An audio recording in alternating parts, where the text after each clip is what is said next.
Right, put that away, Jenkins. We're going to be doing science. Yeah, no, not human biology, filthy boy.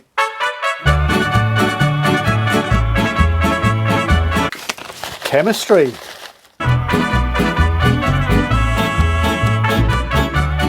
Hello, welcome to Tweed's Garage. In this video, we're going to be doing odds and sods. Yeah, bit of a smorgasbord. So, just a little update on the Ariel. Not done much. Oh, yes, and science. Going to be doing a bit of chemistry. Yes, and a bit of show and tell as well. Yes, we went to Beaulieu. Yeah, didn't show you last week. Thought we'd show you this week. So yeah, little wander around just to give you a little feel of the place. You know, see what Dean got so excited about when he come down with me on the Saturday. And yeah, and daughter Dottie come down with me on Sunday. So I had 2 days down there. Good rummage around. Found some bits and bobs. Going to show you those as well. All right, so now to the bench where we have a little look at the crank assembly. Some of you saw it in the last video.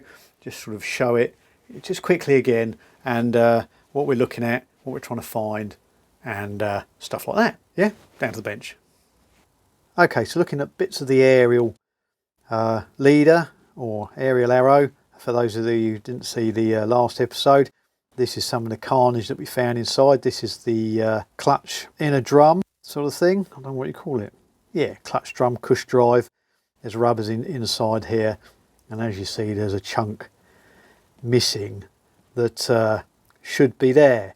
And the sharp-eyed viewers notice the chisel marks on the lock nut there, and chisel marks here, and there's a chisel mark there. So yeah, they've probably whelped it and then just broken this casting. So yeah, it does appear to be cast iron, which is very brittle, so you shouldn't really whack it, but they've whacked it. But it's not unusual, because on the search for parts, I found somebody's got a load of engine parts for sale, and looking at their clutch assembly, it had exactly the same, almost identical hole in it. So it's obviously a bit of a weak spot here, and it just chips off. So yeah, that was no good, so we couldn't get that. And the trouble is, it was about 6 hour round trip away. They had a crankshaft, but you know, if it's scrapped when you're driven all the way up there and back, yeah, you wouldn't be too happy. So that's that. And the crank, so for those of you that don't know, split the crank, got it out, and then there's a lot of damage on it.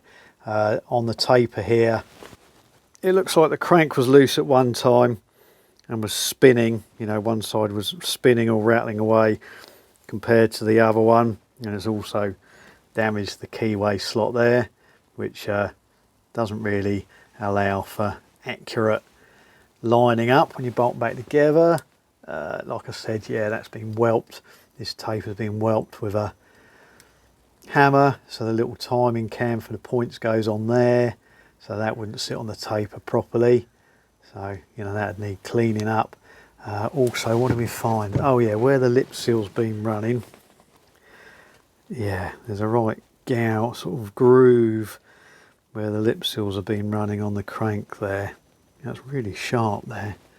Yeah, but on this crank, yeah, this is the one with the seized, well, very stiff conrod movement.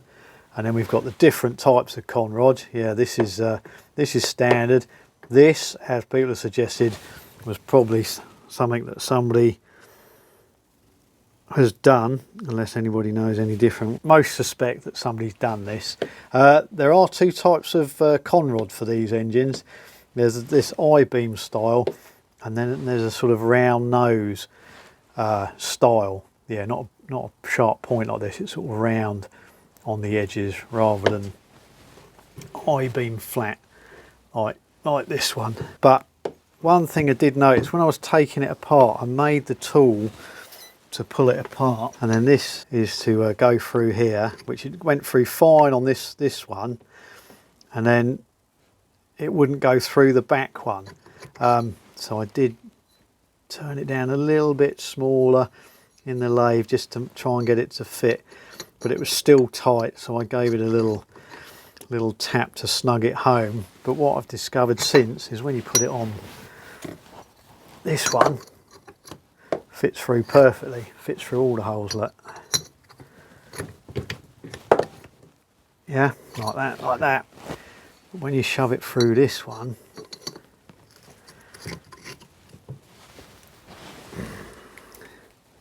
I don't know if it shows on camera.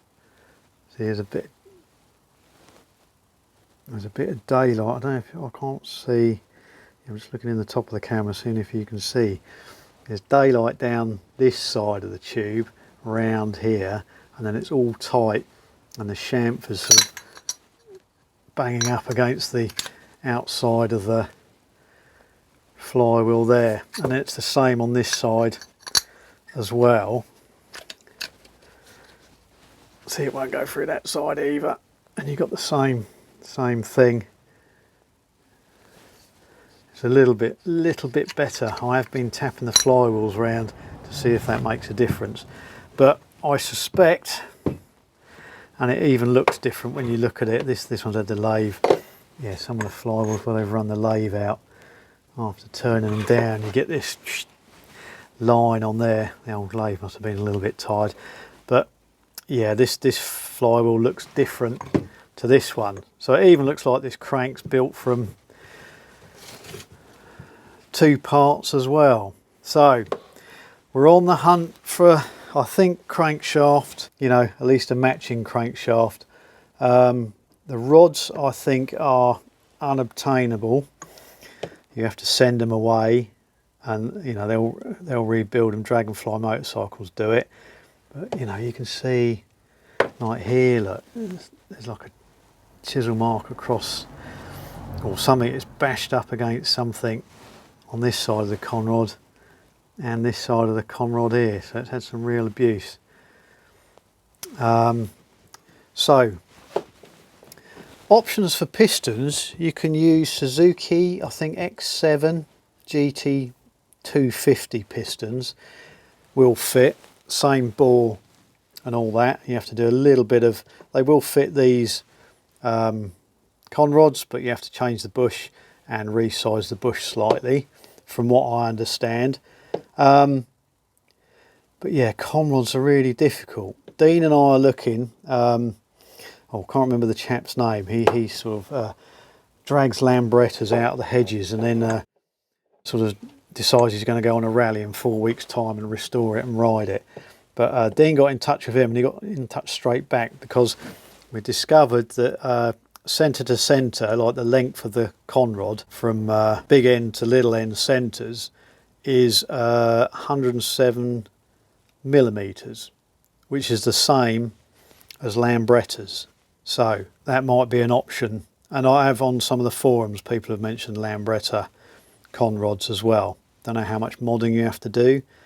Yeah, the Suzuki ones, which would make it easy for the pistons, they're a lot wider, and because they're a caged roller, you can't, you know, I thought you might be able to machine them narrow a little bit, but unless you can get a narrower cage roller to go in there and modify the pin as well, yeah, homework to do. But yeah, in the meantime, I'm going to sort of look around, see if I can find another crankshaft assembly that's got, you know, reasonable rods, or rods that can have new bearings and but still good enough to get running again. So yeah, so that's all we've been doing on the Ariel. So there you go, a little bit on the Ariel, not a lot. Yeah, doing a bit of research, trying to find stuff. Yeah, conrods, crankshafts. Okay, that's enough sitting in the workshop, getting all stuffy. Time to go outside. So we're going to Beaulieu. Imagine you're driving down to the New Forest and we arrive at Beaulieu. So come with me around the Beaulieu Autojumble field and have a look at all the wonders that are there, with a bit of musical accompaniment just to drown out all the nonsense that we all talk when we're down there thinking we know about stuff. All right, so here you go. Let's go for a little wander.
So there you go, that's a wander around Beaulieu and some of the treasures that were there all scattered around for everyone to see. Yeah, but here's a few of the bits and bobs that I found. Okay, it's time for the Mr Pete Beaulieu Autojumble reveal of goodies. So the first pair up, I was only talking to Dean the day before on Saturday. I needed to find some left-handed cutting tools for the lathe. I've got one, and then I found this pair here, these bruisers. They didn't come in the holders, these are my own tool holders. Luckily I've got some big capacity ones that go on the Colchester that take these sturdy tools. How big are these? These are 25mm, so they're too big for most people with their home lathes, but yeah, no problem with my one. So yeah, bit of damage on there, but that's sort of superficial. Did have to deburr it. It did poke me at the Autojumble. This one's okay, it's all fine, and the sort of anvil underneath is all good, and that one's all good. Normally these get, you know, smashed away, and I don't know where you get replacements for them, but you must be able to. And it's a CNMG and a DNMG type of tips, and the good thing with those is I've got both types in my little stock drawer. So yeah, a couple of good edges on these, both of these tips. So yeah, they'll last a little while, but then I've got replacements to keep them going. So yeah, they were a tenner each, and the chap let me have them for 15 quid for the pair. So that was a bargain all day long. So next one. Yeah, it didn't look that heavy until I had to carry it back to the car park. So this is a tailstock for a rotary table, or I bought it for my indexable rotary head. It's funny, when you see stuff on a table in a field, it's very hard to judge the size of things when you look at them. And I was going to go for the other one, which was probably 7 or 8 inch height. Probably would have done my 12-inch rotary table, but I hardly ever use that, so it'd never get used. And he was more keen on discounting the other one, but yeah, luckily I found out the working height, and this was perfect. So yeah, we done some stern haggling and some walking away, and he let me have this for £40 that he was going to let the other one go for. And he said you can have them both for £75, but yeah, I didn't want to carry it home, and I don't think he did either.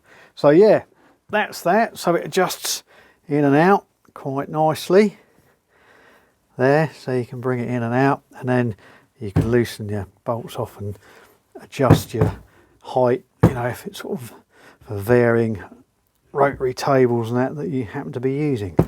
Yeah, so that's that. Right, okay. And another item I looked at on the Saturday and said to Dean, if it's still here Sunday, we'll see if we can do a bit of a deal on it. So it's a nice square, yeah, sort of probably a sort of clean room quality control square originally, because I think it had, did I see? I thought it had a sticker on it somewhere. Might have fallen off, you know, an inspection sticker. But yeah, like my very nice levels, this has got a spirit level in there, yeah, and a side to side bubble in there as well, and they're all in good order. Yeah, so quite a nice thing. Pretty good condition. It's got a few little dinks in it, so I will stone it just to get those down. But to be honest with you, I'm not doing highfalutin measuring with it, or, you know, putting it on my surface plate. I'm probably going to be using it more on the milling machine for setting jobs up, you know, in the vise or on the table at 90 degrees, because it's just nice. It's a nice thing, nice width, you know, nice flat base to it, and you know, it's sort of 90 degrees. Angle squares are okay, but because they're sort of narrow, they're always a bit wobbly, you know, and you're never quite sure, you know, especially for big jobs. They work, you know, they work okay, work fine, but yeah, this is just really nice. You can get your hand through it, set it up against the job, and away you go. yeah, well, it's got, you know, got the bubbles on it as well, always useful. So yeah, that was another item. Yeah, the bag was getting heavy by the time we got to that part of the car boot. But then the last two items I was really pleased with. I'll show you this one. This is good. What have I done with it? Ah, yeah. Now this is why. I mean, Dottie likes going to the Autojumble. She loves them. I've been taking her to the Dorset Steam Fair since she's about 3, I think 4. Unfortunately, she doesn't go anymore. But yeah, all the Autojumbles there. And I tell her what I'm looking for, send her off, and yeah, she finds them. She finds the bargain. So I said to her, I'm looking for a 9-inch King Dick adjustable like my other ones, but the 9-inch version. Look at that. Isn't that something to behold? Beautiful. You know, I have a bit of an obsession with these. So now I've got the full set. So we've got the 9-inch, 6-inch, 4-inch, very useful to the point. Yeah, this is my favourite one actually. It's a 1935, that one, and the 3-inch. So I've got the full set of these. Really pleased with them, but they're just and look at the quality on that. So yeah, that was a bargain find by Dottie. So well done to her. So yeah, unfortunately she's going to inherit all this, so I don't know what she's going to do with it. Yeah, and what they did do, King Dick done these, they done a lovely leather stack tool pouch for these. So you know, you had them all one on top of the other in a lovely leather sort of holster, like a sort of revolver holster type of thing. But yeah, I imagine the chances of finding one of those is extremely rare. But no, we're just happy that we've got the full set. And as you can hear, I'm clattering putting them away. I have them close at hand because I know it drives some people wild using adjustables. But I can assure you, if you get this on a nut and adjust it down so it's tight and there's no play, you know, it will beat most mediocre spanners that are meant to fit that nut but still have a bit of play in them. Yeah, and they don't come like the modern adjustables. Once you adjust these, they don't get forced loose. I don't know why. I don't know what the difference is between that and this, you know, this modern style. I don't know what the difference is. I mean, it's just more jinky where you've got the smaller jaw here. There's more movement in that, you know, and they do, just for the nature of the way it screws up and down on this sort of scroll at the back, they do have a habit of rattling loose, rattling open. But this system, yeah, this isn't affected. If you strain on this, it doesn't affect this. This doesn't rattle at all. So yeah, I'm with most people when they say don't use adjustables, use a proper size spanner, but sometimes, you know, you have to. But I would argue that these are as good as some poorer quality spanners, or spanners that are slightly worn. Yeah, you can get a good grip on those and get a lot of things off. So yeah, I use them all the time, especially little 4-inch. For those that don't know, I've borne the pants of all my other subscribers, but yeah, it just fits in your hand like that. So when you're working around the bike, you can just have it in there. I've been doing building shelves and putting about 1,000 screws, so my hands are, yeah, not very mobile at the moment, but I can normally twiddle this with one hand as I'm working. Yeah, good stuff. Really pleased with that. So that was that. So we got the lathe tools, the square, the tailstock, the 9-inch King Dick. Have another look at it, eh? Isn't that beautiful? And lastly, this. I'm not going to show you. I'm going to give you a little history and chemical lesson. So, in the early days, long ago, when there was bicycles and sort of horse and carriages and that, for lighting, the lanterns that they used then, would be candle powered. But, you know, as you can see, they're not very good when there's a draft or a wind. Tend to go out, and you know, the light from them isn't that great. So the next thing they came up with was running oil lamps, which is basically a glorified candle system. So you have a reservoir in the bottom with oil, and then you have a wick that sits in the oil, and through capillary action the oil gets drawn up the wick, and then you light that, and that sort of vaporizes the oil, and you get a brighter light than you do on a candle, and also it's a little bit more resistant to being blown out. So that took over from candles, and a candle works in the same way. The sort of the wick has candle wax in it that you sort of melt, and then a vapor develops, and then gradually as the candle heats up, the wax around the wick at the top turns into a paraffin wax, paraffin liquid, which gets drawn up the wick, and then the flame burns the paraffin fuel, or the candle wax fuel, whatever they're made out of nowadays. So that's why the wick doesn't burn down, because you're not burning the string, you're burning the fuel that's getting drawn up the wick. Yeah, and you know there's a vapour, because if you can do the old party trick, blow it out, bring the flame down, and it'll catch again on the vapours. Do it again for the children. See? Like magic. Anyway, so oil lamp was the next thing, but then they came up with, these chemists, they come up with a chemical reaction, and they needed a newer lamp for that, which is this. Yes, we picked this up on the Saturday. It's a Lucas, sort of mid-size. It's not a bicycle lamp, I think this is a motorcycle one. It's slightly bigger, so yeah, quite nice, not too bad. The reflector glass at the back is cracked, and the reflectors sort of not the greatest, the mirroring on it, but it's got a bit of mirroring on there.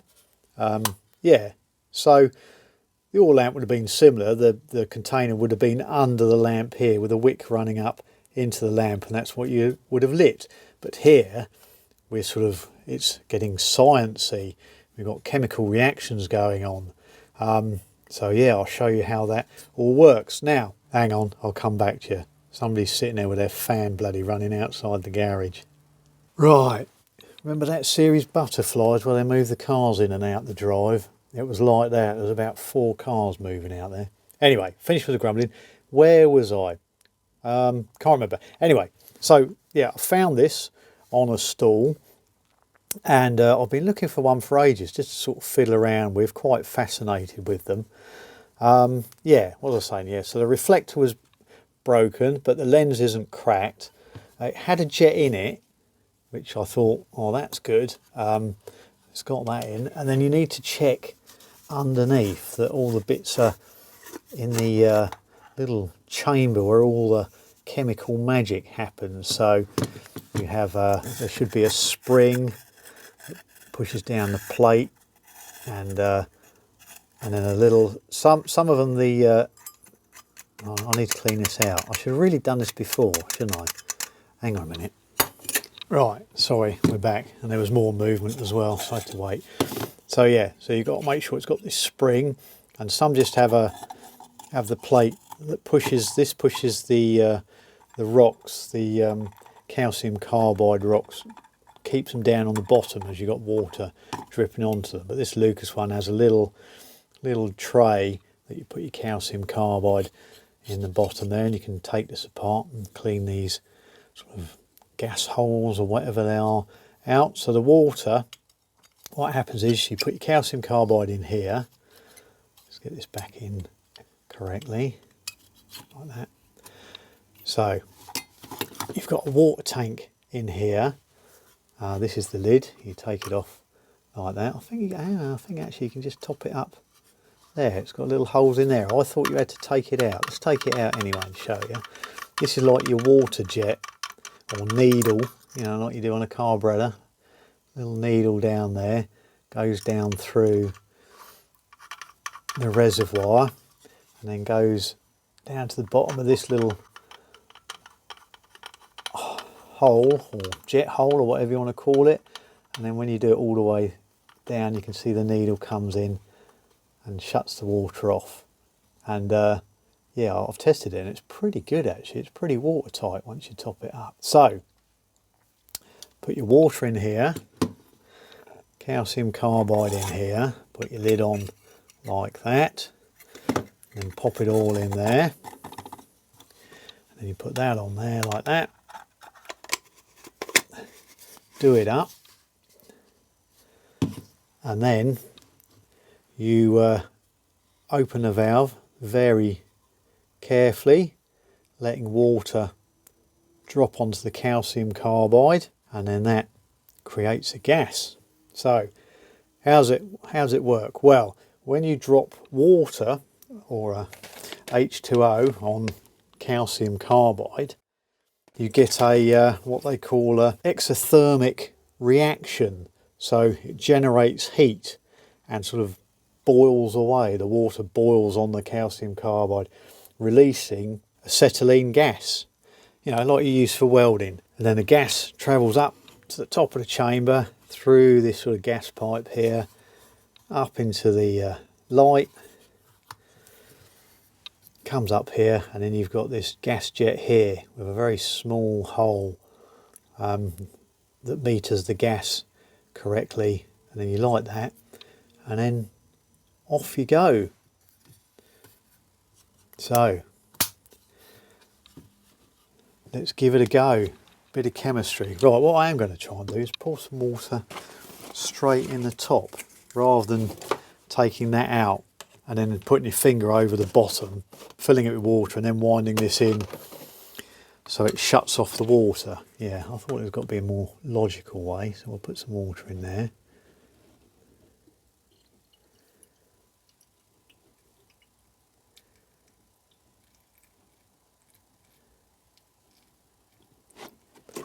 Yep, water in there like that.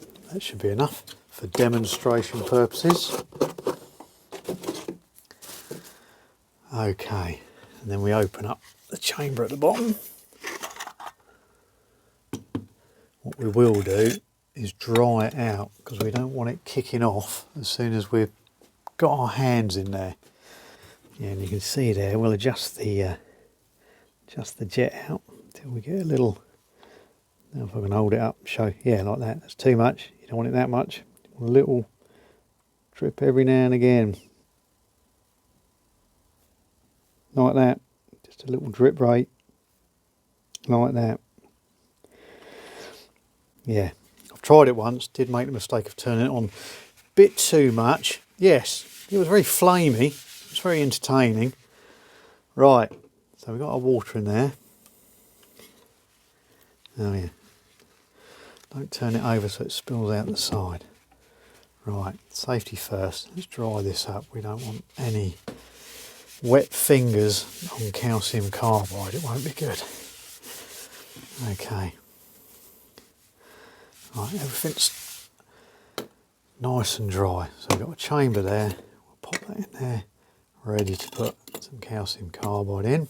What I will do is I'll show you. Right, here it is. Just basically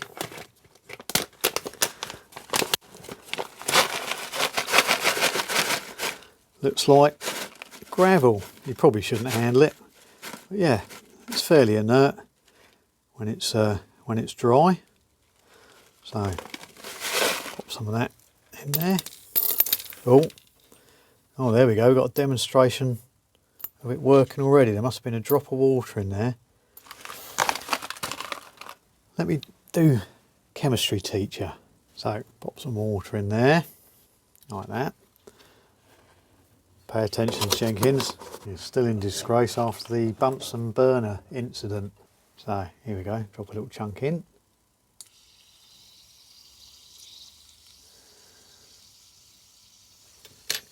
And there's your reaction. Yeah, those bubbles are acetylene gas coming off.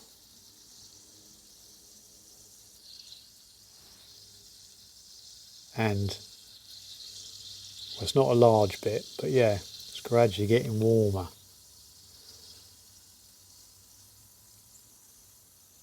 Fascinating, this sciencey stuff, isn't it? Right, I'll move this outside before we blow ourselves up in the workshop. Okay, so we've got our calcium carbide in there. Put on our little container. You know, you normally have a lot more in there for your cycle ride or your motorcycle ride. And it is quite controllable. My dad tells a story of his brother Reg when he was cycling back from the RAE. When he worked there and used to cycle, he knew exactly where to turn the water off on his acetylene lamp, so that he would just get home before the lamp went out, saving, you know, calcium carbide for the next time rather than just wasting it. So what we do is open the lamp up so we're ready to light it. And I'm not sure what this is. I'm not sure whether this is, there's a little valve here. I didn't play around with this, but I don't know whether this looks like an air mixture adjuster for maybe making the flame bigger and smaller. But I think it's about halfway, but we'll play around with it. Anyway, so gradually open this up. We don't want to go mad. Just wait to see if we can hear any noise. I was a bit keen the last time. You can sort of feel, you know, it's getting warm. Run that over. No, okay, let's open it a bit more.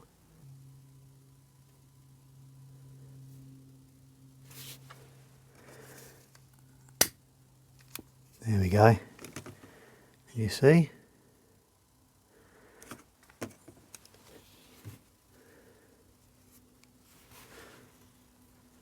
Yeah, it started up there. Now I'll try this valve, see if it makes any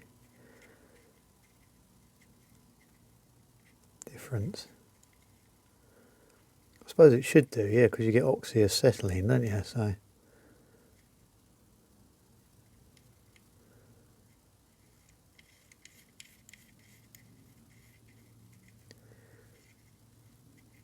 oh, there we go.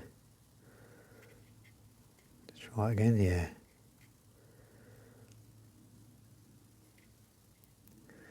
There we go.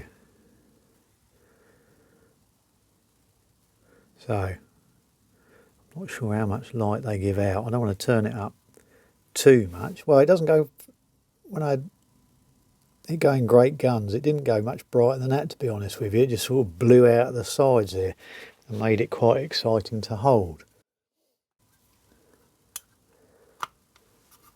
But there you go. A fascinating thing, isn't it? What I'll do, turn the lights off. We'll see how bright it is. Got to be brighter than Jenkins.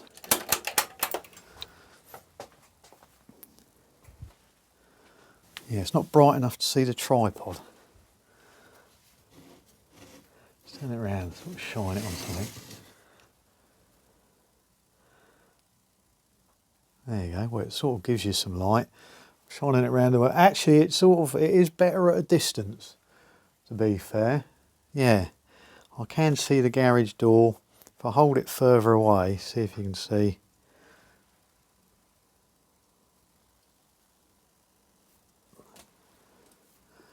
Yeah, no, I can't quite hold it far enough away to give you the full effect sort of thing, but yeah, we've got the little green marker lights on the side, look, on that side, like that, on that side.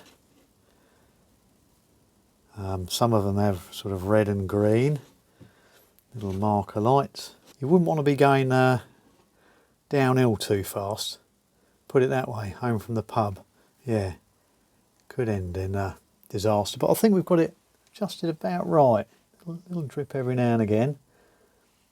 I'll turn it up, just do it up another notch, see what happens. There we go, turn it up a bit more. But yeah, probably brighter than a candle. Hang on, I'll shine it down the garden, see what the range is like.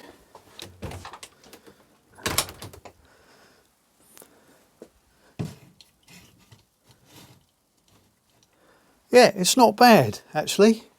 Yeah, definitely the focal length of the reflector must be designed for further away rather than close up. Yeah, you know, it's not LED headlamp brightness, but it's enough to get you home. There you go. And then you just turn the water off. Make sure you remember to turn it the right way. And then once the gas has expired, it'll eventually run out. I think you can sort of undo this and release the gas out of here to turn it off. But no, it's quite nice. We'll leave it running. So there you go. Bit of history, science, and the last of the Autojumble finds. Oh, little story. Yeah, so the only thing, apart from the dent in the rim and the sort of, you know, the poor quality of the reflector, you know, I had a look around at a load of others, and although some were shinier, yeah, some were, they were all missing bits. And yeah, this one, the jet was broken. There, see, little brass taper fit jet with a little ceramic insert with tiny little holes in them, but this one's sort of broken, it's been chipped out. Somebody's obviously been poking it to get it to work. So yeah, bought this on the Saturday, went down on the Sunday. That's when I picked up all the other things. And Dottie, daughter of Tweed, she came down with us on the Sunday. She loves it as well as Dean. So she wanted to go down, so I went down again for another day walking around. Oh, did I have tired legs? Did I?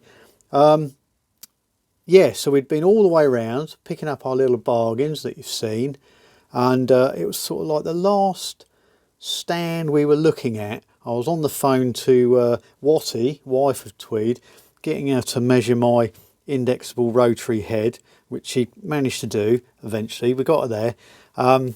As I was looking at that tailstock for it, I needed to know the height, so I bought the right one. And as I was talking on the phone, I looked down at the stall holders offerings, and there was a little case, one of those cases with loads of partitions in it for odds and sods, and it was full. I said to Ella, look, jets. He had loads of different acetylene gas lamp jets, all different sizes. So we had a rummage around, and I managed to get exact match for this one. And he said, I'm afraid they're a £5. I said, no, that's fine. That'll get the lamp working. And he gave me this one as well. He said, we'll have this one as well.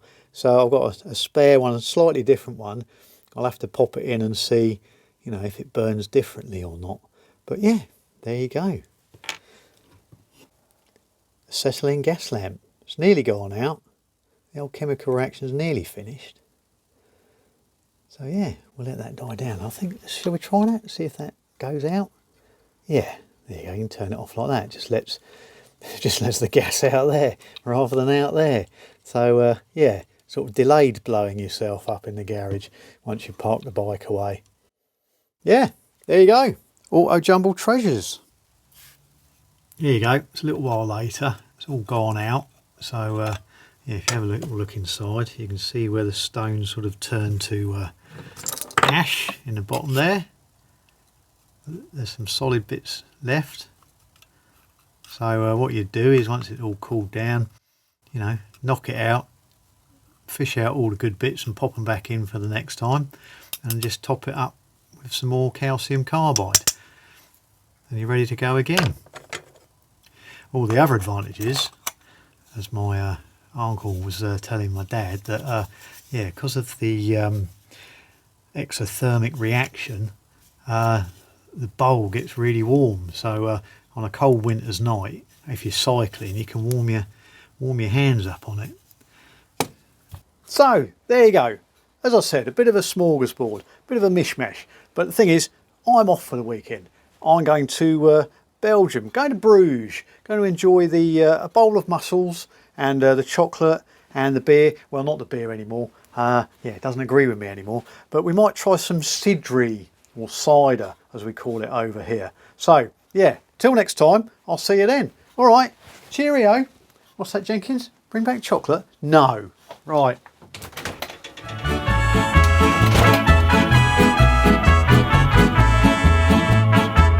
It's a bit of a sort of montage, a bit of garage where we're... Oh, welcome to Tweed's Garage. In this video, Pic's nose, for effect. Yeah, so, forgot what I was talking about. Which is always good, gets me out of bed, and Yo voy a cantar esta canción, yo voy a cantar esta canción para mi gente. Con una pasión tan fuerte.